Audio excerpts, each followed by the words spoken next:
Hello everybody, and welcome to my first Let's Play of the Curious Expedition. This is also my first Let's Play ever, so I'm very happy that you're joining me, and here's to the future. Okay, so the Curious Expedition is a really awesome game. It's got a lot of historical figures and historical eras that are all sort of smashed into one. A lot of sort of 1900s type stuff. Rather than doing a big long explanation of the game before we play it, I figure we'll just hop right into it and you guys can see what it's all about. Alright, this game is still in its alpha, by the way. So Alpha 23 Collector's Edition. I don't know exactly what that is, but they've just been constantly updating the game, and I have to say, the updates are just making me more and more excited to play it. They've been all good so far. Okay, so new game. We start with 3 or 4. I'm not sure if I unlocked Mary Kingsley or not, but in any case, you unlock the rest of these guys who are grayed out. You can see what the tasks are to do that. I've unlocked Isabella Bird, H.P. Lovecraft, who's awesome, and Frederick Courtney Selous. I'm going to stick with him. I like Frederick Courtney Selous for various reasons. He has a cook, which is good for survivability. He has a campsite, which is good for survivability, and a hunting rifle. All of these things will increase our chances of living through expeditions. If you like to gamble, H.P. Lovecraft can use the Necronomicon, which is pretty great. Just go ahead and try that on your own time. It's pretty cool. Maybe I'll do a Let's Play with him at some point as well. I also really like Charles Darwin. His ability, Butterfly Enthusiast, gain sanity each time a butterfly is collected, is very good. In general, sanity is like the health bar of the trek, so higher sanity is a good thing. Okay, so we're going to be Frederick Courtney Selous. Welcome back to the Explorers Club, old friend. Have you heard that we are building a statue to honor the expedition's most famous? Shoot. Okay, yeah, he just talks without me clicking anything to continue that, so go ahead and pause the video if you'd like to read what he's talking about. It's just our introduction to what this game is all about. I really like this lounge space. It's pretty awesome. Okay, so we're playing against Isabella Bird, Charles Darwin, Harriet Tubman, and Marcus Garvey. So that's pretty good diversity of people. Okay, now go explore. Adventure awaits. Sounds good. Choose your destination. Well, I only have one choice, so I'm going to click that. Oh, darn. I should have hovered over it before clicking so I could get some more details on it. After getting up very early, I hurried to the harbor. The captain had yet to arrive, so I saw if there's anything I could do. Someone walked up to me and pleaded for my help. He desired to have a message delivered to the chief of a village located in a region where we are headed to. Yeah, that sounds great. I'm going to accept that. He handed us a sealed envelope, which I promised to deliver. Just in time, our vessel was prepared to head for distant shores. Cool. Here's our troop so far. We've got Sir Minton, the donkey, who can carry 3 items for us, a toughness of 8. Our cook, Jean-Marie Pouchet. I can't speak French to save my life, so you guys can correct me on that one. She is sexist, which you can see by the red little icon below capacity. That's not great, but she can cook. So she rolls green dice, which you guys will see in a moment. Here's us, Frederick Courtney Selous, looking awesome. And our trader, Shapurji Tata. Okay, so he can barter, but we'll get more details on all these abilities and stuff a little bit later. Let's set sail. All right. Pretty quick loading screen. It's good. Okay, wow. We were set down right next to a special tile. Okay, after too many salty days on the sea, we reached the land of our upcoming adventure. I knew this land held 1 or 2 special surprises for us. Actually, I didn't get to read what she just said, but I bet you guys did. Okay, so we can access the ship storage, which is here. Nothing's in it, obviously, because we just started. But in general, I think this can be a useful mechanic. I just don't know how to use it well. You'll see what I mean in a moment, but it's just kind of difficult to be going back and forth to a storage spot. It's just for if you don't have enough capacity to hold all of your precious items alone. Okay, so close that. I was deeply absorbed in my studies about this area as period. Okay, so that's a typo, developers. Let's get on that. I was curious to find what adventures were waiting for us here. Okay, cool. So let's begin our expedition. Maybe we should attempt to deliver the letter first. Thankfully, the man had pinpointed the location of the village on our map. Cool. Voila. Okay, so after I'm saying I can't speak French, which I bet I didn't exactly say that right either. Okay, you can see our village standing here. It's at 0 right now, which means we're neutral. The better this standing is, the more rewards visiting a village have for us. This is our sanity bar. It's like our health bar. It costs sanity to move. And once we get to 0, bad things start happening. We start really acting out and gaining negative traits. So you can see that we've all got traits down here. Jungle Explorer, Deliver Letter. Yeah, that's our quest. Our trader has Haggle, which is basically free money. You guys will see how that works in a moment. We've got our cook, who has Culinary Finesse 1. She can cook meat to gain sanity. That's great. And is sexist. Is prejudiced against people of the opposite sex. Okay, so that's not good. And you'll see that as our sanity decreases, we pick up these negative traits like no one's business. Okay, so we actually spawned right next to this hut. That's a little weird. Typically, we have to explore around to find this kind of thing. So let's enter the hut and see what's up. Ah, okay. What's this guy about? We entered a mysterious-looking hut. It was dark and damp inside with all kinds of dried herbs and other peculiar things hanging from the damp walls. A native shaman approached us with an absent stare as he chewed on some leaves. Great. Okay, I'm pretty sure what the shaman does with the cleansing thing is gets rid of negative traits. So let's go ahead and see if we can de-sexistize our cook. The shaman was willing to offer his services, but demanded payment up front. Okay, that's fine. So let's barter with him. Okay, he's got this cool little metal cube. Okay, so haggle comes from our trader. Boop. So we can pop that on there. And what we need to do is even out this bar.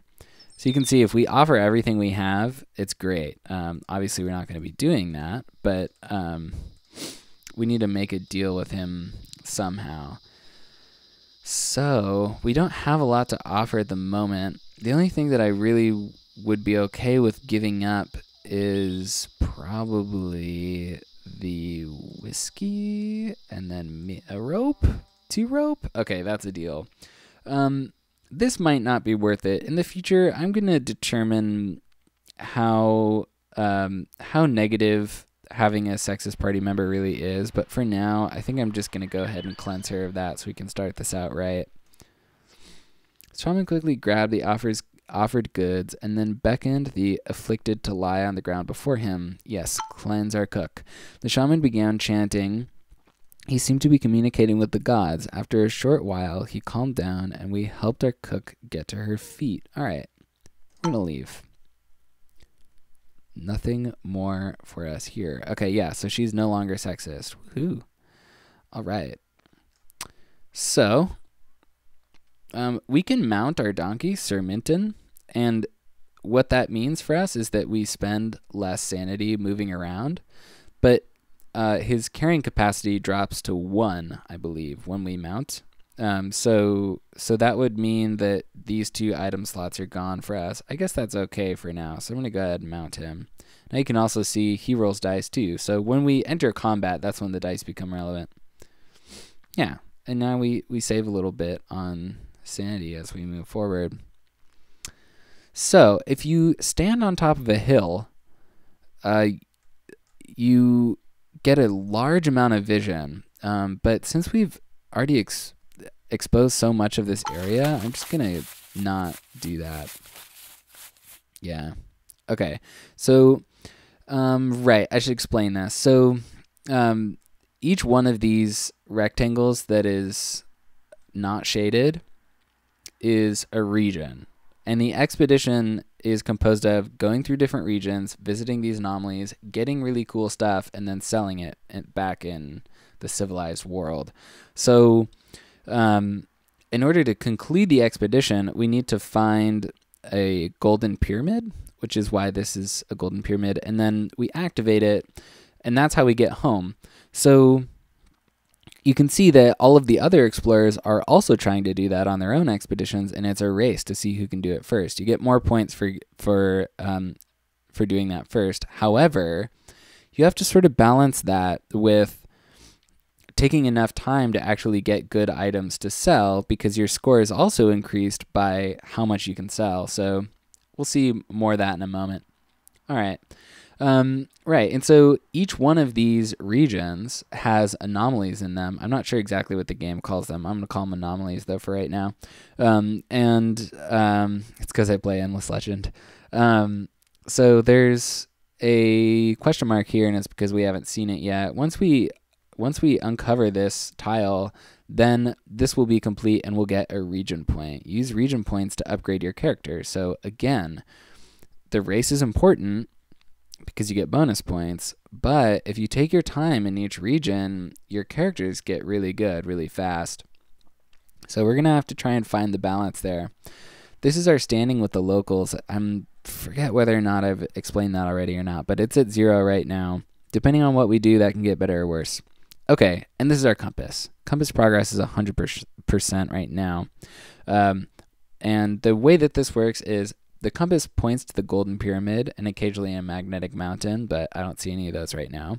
The compass points to the pyramid, and you can see down there it says compass progress is 100%. The compass becomes more accurate as you explore. So right now it's as accurate as it can possibly be. I think it's because we only have 2 regions and we've explored a good amount of the first one. So anyway, we're going to try and find this, then hit up the village, and then go on to the next region. Sorry, I know that was sort of a long-winded explanation. Okay, we still have not found it yet. That is not good. Maybe we should have gotten up on that hill. Nope. Nope. Okay, so it's probably not over here. I'm going to guess it's not that tile, although I'm not sure. I don't know. There's more unexplored terrain over here, so that's probably where it is. This is a weird little vertical row of mountains. Let's pop up to our village. All right, we arrived at the native village. The villagers were a true sight in reverence of the spirit world. The villagers observed us with curiosity as our trek arrived at their settlement. We were able to just walk inside, as there would have been nothing unusual about our arrival. Oh, that's kind of bizarre. Okay, continue.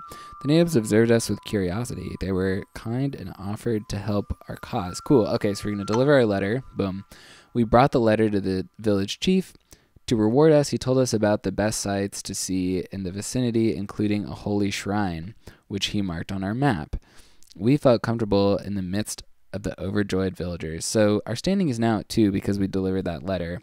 What we're going to do, see if they have anything to trade. And we have our trader, gives us basically free money. So I'm going to see if we can pick up some mango. Yeah, 1 mango. Let's see. We could also, nope, definitely not. Yeah. I think we have enough rope for now. That's fine. Let's get this mango. Deal. We'd basically just talk them into giving us a mango. Okay, so we can recruit, and the chances of us getting a good recruit are directly correlated to our standing with the village. And if we rest in the village, then our standing goes down a little bit because we start to overstay our welcome. So I'm going to try and recruit before rest. We asked around to find out if any adventurous spirits were willing to join our cause. Not long after we had assembled some volunteers around us and had to decide for a new recruit. Okay, so we have a shaman. Ooh, cool. Purple dice, although also sexist, which is weird because shaman cleanse people of that. Bara, the animal handler, increases the carrying capacity of our donkey, which is cool. This guy gains sanity from eating mushrooms. Interesting. Another animal handler, which to me, outside of the name, is pretty much indistinguishable stat-wise. Same. Toughness, capacity, green dice. Tell you what, in the interest of showing you guys what the purple dice do, I'm going to take the shaman, although it's not good to have a sexist native shaman in a team with men and women, so I don't know how that's really going to work out, but we're taking him. Bofesu. Okay, so he joined our trek. We're still at 2. So note, recruiting does not increase standing with the village. Now we're going to rest to get this sanity back up. As darkness fell, the natives lit a campfire and invited us to sit with them. The natives were very hospitable. As we sat by the campfire, one of our villagers told us about a golden pyramid and shared valuable information about its possible location with us. That's nice. Okay, so we're sleeping. Boom, lots of sanity there. I got a good night's rest. Next morning I woke as the village was already buzzing with activity. Our extended presence was perceived well by the natives. Cool, they remained very polite, and we felt like welcome guests in this settlement. That's great, although our standing did drop to 0. So as you can see, resting decreases standing. Recruiting does not increase it, but you should recruit before you rest. Can we trade? Okay, yeah, so I was thinking maybe we can haggle again, but we can't. So another note to self, only trade once in villages. We were not able to come to an agreement with the natives. Oh, right, because I just hit trade and then nothing happened. All right, leave. We got ready and departed as new adventures could be waiting around the next corner. Cool, continue. Great, so one day, 30 sanity. As days tick upwards, the race continues on. Okay, so we can also see another trait of Bofesu, and that's that he's local. So he'll hesitate to follow us home after this expedition. Chances are he won't.